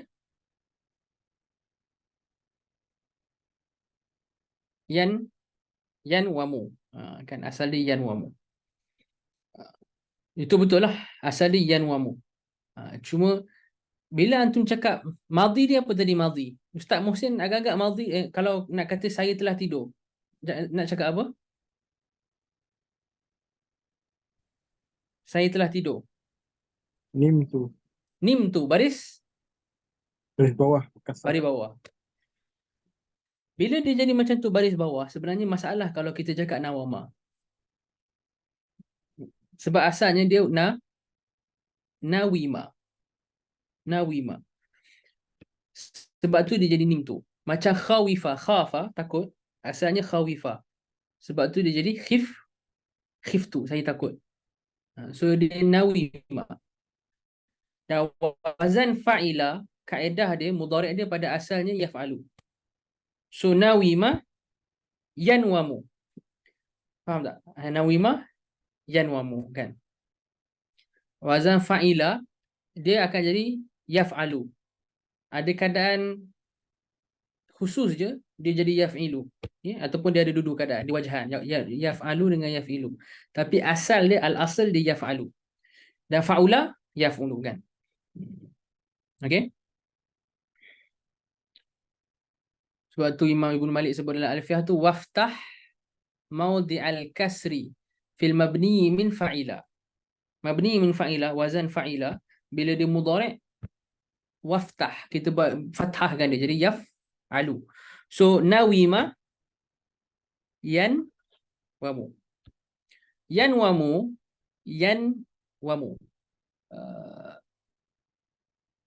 Yaf'alu kan, yanwamu. So waw ni dia fathah. Okey, yanwamu, waw ni fathah. Yaf'alu yanwamu. So waw ni fathah. Waw ni ditukar jadi alif.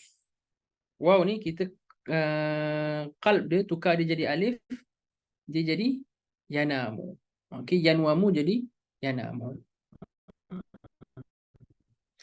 Bila jadi yanamu, itu untuk dia punya mudhari'. Macam mana kita dapat dia punya, okey, bila mudhari' dia yanamu, betul tak? Yanamu. Nam ni untuk amr. Macam mana yanamu jadi nam? Kita buang harful mudhara'ah, buang ya. Kemudian kita kena sukunkan huruf hujung kan. Sebab fi'il mudhari' ni dia hujung dia majzum. So kita buang huruful mudhara'ah, kita sukunkan hujung dia. Dia jadi apa? Jadi nam. Ada dua sukun. Sukun pada alif dengan sukun pada mim. Betul tak? Sukun alif, sukun mim. Hazafkan alif tu. Kerana dah ada dua sukun, iltiqa' as-sakinain, hazafkan alif, jadilah nam. Itu fi'il amr, nam. Madhi dia nim. Kalau saya tidur kan, nim tu. Sebab apa dia jadi nim tu? Sebab dia nawima. Nawima. Sebab tu dia nim tu. Faham tak? Sekarang ni kalau anda tanya antum, qala asal dia apa? Qala? Qawala. Kan? Qawala. Okay? Sebab kalau qala tu qawila, dia akan jadi qiltu. Okay? So dia asalnya qawala. Qawala. Dia bukan qawula sebab apa? Dia bukan qawula sebab fa'ula ni biasanya untuk af'al sajiyah. Sar sajiyah. So, qala ni bukan af'al sajiyah. So dia qawala lah, qawala. So kita tak cakap dia qiltu. Betul tak? Kita tak cakap dia qiltu. Maka kita tahu secara pasti dia bukan qawila. Okey. Kemudian dia bukan fa'ula sebab fa'ula ni biasanya untuk yang sajiyah. Contohnya karuma, syarufa, syajiyah. Syaju'ah, menjadi berani, menjadi mulia. Tapi qawala ni bukan sajiyah. So dia qawala. Yang fa'ala yaf'ulu, yaqulu. Ustaz. Jadi dia punya benchmarknya untuk tentukan sama ada wazan dia fa'ila atau fa'ala, tengok pada domir ana. Jadi sebenarnya kalau kita tengok dhamir ana tu dari sudut kaedah saraf tu, boleh. Tapi dia macam kita dah lompat langkah. Tapi bolehlah. Kalau kita nak cepat, kita boleh tengok dia isnad kepada dhamir ana. Kan? Dia isnad kepada dhamir ana. Dan lagi satu, dia punya harakah dia akan munasabah dengan huruf. Harakah dia munasabah dengan huruf. Contohnya macam qala tadi, qawala, kita dah tahu dia qawala kan. Sepatutnya dia qaltu lah.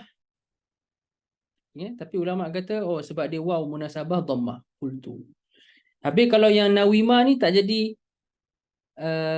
dhammah sebab dhammah tak munasabah dengan waw. Sebab tu dia nawima, dia bukan nawuma lah, confirm bukan nawuma. Sebab nawuma ni bukan af'al sajiyah kan. So dia tak sesuai kita nak cakap jadi numtu contoh. Walaupun asalnya harakah yang sesuai dengan waw ni dhammah.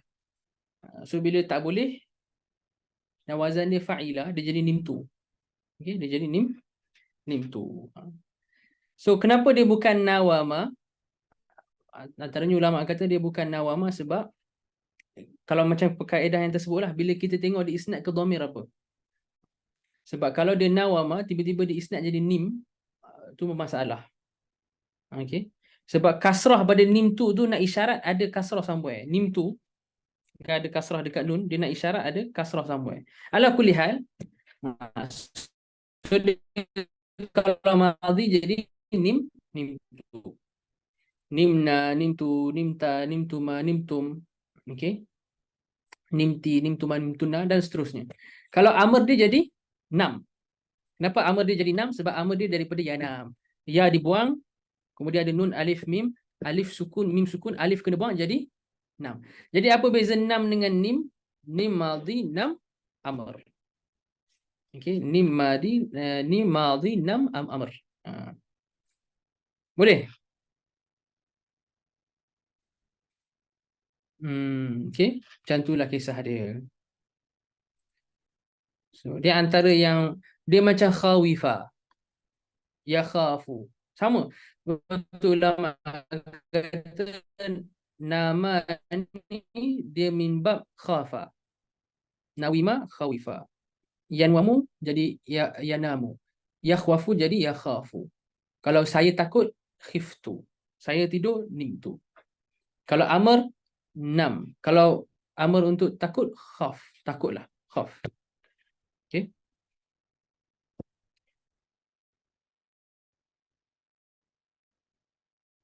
Habis. Kita baca hadis lah sebab kita habis.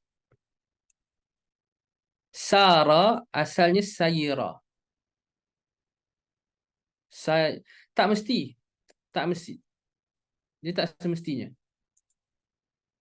Tak semestinya. Okey. Sara ni asalnya dia sayara. Sayara. Okey, fa'ala. Sayara yasiru. Betul lah, dia sayara. Sebab al-asl fa'ila tak jadi yaf'ilu. Yasiru asalnya yasiru, betul tak? Yasiru kan sara yasiru. Yasiru yaf'ilu. Itu bukan wazan untuk fa'ila. Kan, itu bukan wazan untuk fa'ila sebab fa'ila yaf'alu. Jadi dia bukan sayira, dia sayara. Dia bukan sayira, dia sayara. So dia sayara yasiru. Sara yasiru. Kenapa tak jadi sartu tapi sirtu? Betul tak? Nanti tanya tu kan. Kenapa tak jadi sirtu tapi jadi sartu? Ini sebab ulama kata munasabah. Kalau fathah, kalau dia fathah macam tu, kita tengok munasabah. Sayara fathah ya. Ya tu fathah, kita tengok munasabah. Munasabah tu kita tengok huruf dia apa? Oh, huruf dia ya lah, kita bagi sirtu. So dia jadi sirtu bukan sebab dia sayira, dia jadi sirtu sebab munasabah huruf. Macam qawala tadi. Kalau ikut kaedah dia qaltu, tapi waw memandangkan dia fathah. Okey, maka meraihkan munasabah dia qultu. So waktu tu kita buat jadi qultu, kita buat jadi sirtu, bukan melihat kepada wazan dia fa'ila atau fa'ala, tapi kita melihat kepada munasabah harakah dengan huruf. Dan munasabah harakah dengan huruf ni bila waw atau ya tu fathah. Bila waw atau ya fathah baru kita tengok munasabah huruf. Kalau waw tu dhammah, waw tu kasrah contoh, ya tu dhammah, dia tak tengok munasabah huruf, kita tengok harakah apa dia ada. Macam tadi nawima, kita tak tengok munasabah huruf waw kan. Sepatutnya jadi numtu lah. Kalau munasabah huruf jadi numtu. Kita tak tengok munasabah huruf sebab apa? Sebab waw tu bukan fathah. Nanti faham tak? Kaedah dia, kalau waw atau ya tu fathah, kita akan tengok munasabah. So kalau waw kita bagi di dhammah, jadi qultu. Kalau ya kita bagi di kasrah, jadi sirtu. Tapi kalau waw tu bukan fathah, Waw tu kasrah, contohnya macam nawima, maka waktu tu kita tak tengok munasabah huruf, kita tengok harakah tu sendiri. Nawima, kasrah. So bagi kasrah kat dia, nim tu. Jadi bila kita tengok munasabah, pada keadaan waw atau ya tu fathah. Bila kita tengok munasabah, bila waw dengan ya tu bukan fathah. Waw tu kasrah contohnya, ya tu dhammah contohnya. Faham tak? Boleh? Kan ana bagi contoh lain. Baya'a, bi'tu. Kenapa tak jadi ba'tu? Kenapa tak jadi ba'tu? Munasabah. Bagus. Kalau orang tanya, kenapa munasabah? Sebab ya tu fathah. So waw dengan ya, bila dia fathah, kita tengok munasabah. Kalau dia bukan fathah, dia kasrah ke dhammah, kita tengok dia kasrah dengan dhammah tu. Kan? Boleh? Okey. Gitulah saraf kan. Saraf ni penting lah. Okey, saraf ni penting. Saraf penting ada orang dia mungkin bila dia dengar perbahasan saraf dia rasa macam susah kan. Dia memang susah sikit tapi penting. Okey, kita kena sabar belajar dia. Okey, hadis 193. Kita habiskan hadis ni Ana baca boleh. Wa anhu radhiyallahu anhu qala Rasulullah sallallahu alaihi wasallam inna ahabba as-siyam ila Allah siyamu Daud wa ahabbu as-salati ila Allah salatu Daud kana yanamu nisfal lail wa yaqumu thuluthahu wa yanamu sudusah wa kana yasumu yawman wa yuftiru yawma. Wa anhu, maksudnya daripada Abdullah bin Amr bin Al-As, Rasulullah SAW bersabda, sesungguhnya puasa yang paling disukai Allah adalah puasa Nabi Daud, dan solat yang paling disukai Allah adalah solat Nabi Daud. Nabi Daud alaihi salam tidur separuh malam. Okey, Nabi Daud alaihi salam tidur separuh malam. Kemudian Nabi Daud alaihi salam qiyam 1/3 malam. Kemudian sambung tidur 1/6 malam. Okey. So kalau malam tu ni senang, kalau kita cakap malam tu 12 jam lah. Kalau malam 12 jam kita bagi 2 berapa? 6. Kan? 6. So 6 jam pertama tidur. Contohnya 6 jam pertama tidur contohnya. Okey. So lepas 6 jam pertama Nabi Daud alaihi salam akan bangun. Nabi Daud alaihi salam akan solat 1/3. So 1/3 daripada 12 jam berapa? 4 jam. Betul tak? 4 jam kan? Betul. So 6 jam yang pertama tidur, kemudian akan qiyam 4 jam. Kemudian akan tidur 1/6. 1/6 daripada 12 berapa? 2 jam. 2 jam. Kan? Macam lama yang tidur. So kalau kita kira 6 campur 4 campur 2 berapa? 12 lah. 12 lah kan? So thuluth campur sudus nisf. 1/3 campur 1/6.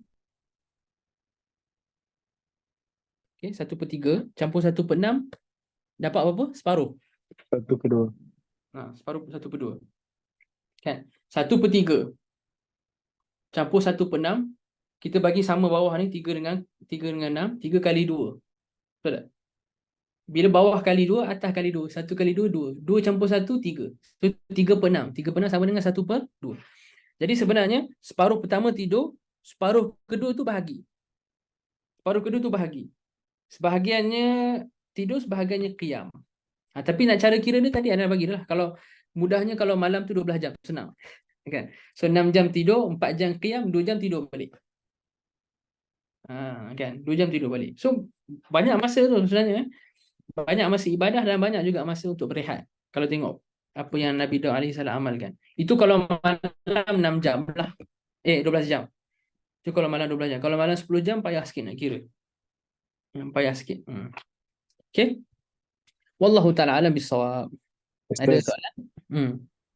yang hadis terakhir tadi tu berkenaan dengan apa kaedah Nabi Daud kan. Memang kiranya kalau ikut cara Nabi Daud tu ibadah, tidur, ibadah, lepas ibadah tidur sekejap 1 jam baru solat subuh macam tu. Ya, tidur balik. Lepas ibadah tidur balik. Sunnah qiyam ni tidur sekejap lah semula. Sebab tu sebahagian ulama, sehingga dalam mazhab Syafi'i pun thuluthul lail yang afdal ni thuluthul lail pertengahan ke arah penghujung. 1/3 yang pertengahan towards ke 1/3 terakhir. Kemudian starting masuk 1/3 terakhir, tidur balik contohnya, atau rehat. Antara faedah ulama kata sebab apa?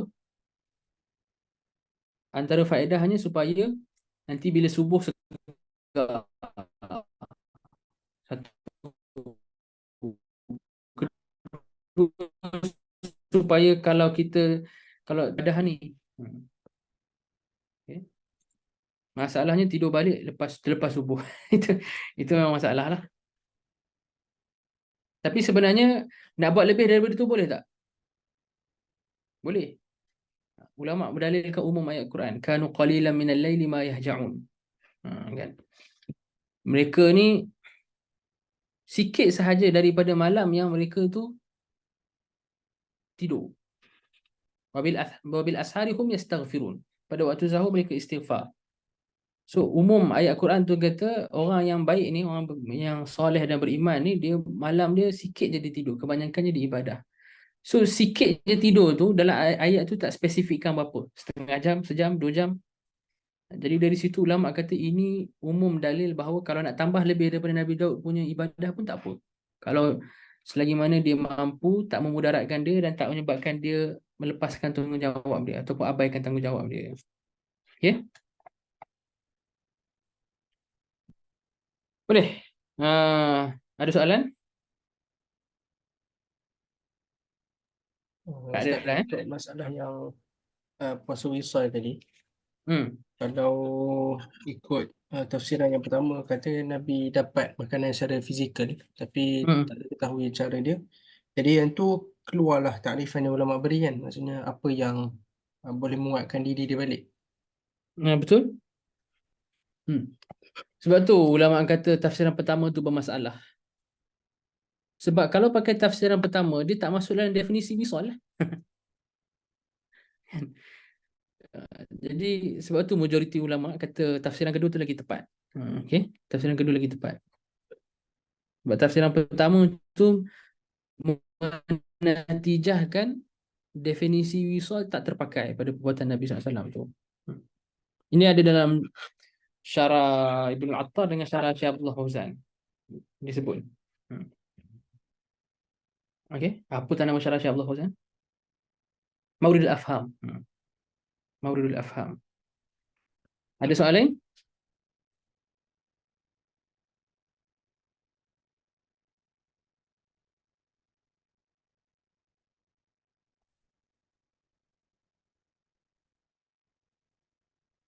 Dalam Umdatus Salik disebut man mata wa alaihi saum tamakkana min fi'lihi at'ama an kulli yawmin muddu ta'am. Itu qaul jadid.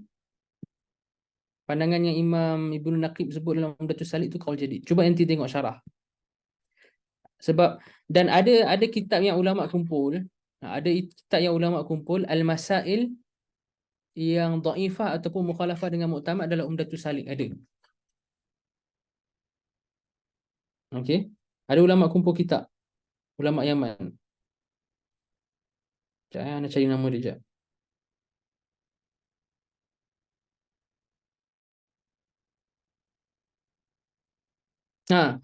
Anda jumpa dah tajuk kitab dia. Nanti boleh cari dalam kitab yang nama dia Al-Faraju Ba'da Syiddah fil Masaili Ghairil Mu'tamadi fi Matnil Umdah.